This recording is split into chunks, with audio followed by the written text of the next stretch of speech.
가루네. 가봐봐 됐지. 이제 톡톡한 거 해. 이거 뭐 하나 그래.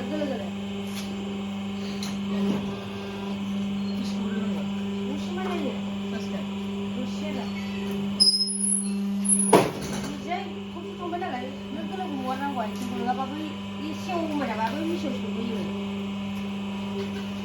내가 타고 시험하고 나. 씹어라. 의자 나고 누가 나고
이바이로 나야마도 시원하고 이 손만 하고 탕탕하고 나네.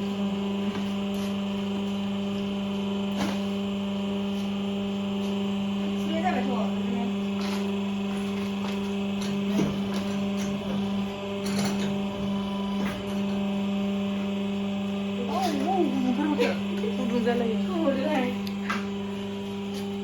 माबा खुरैनि आखाइखौ बाहेराव लादे एसे हाखरनि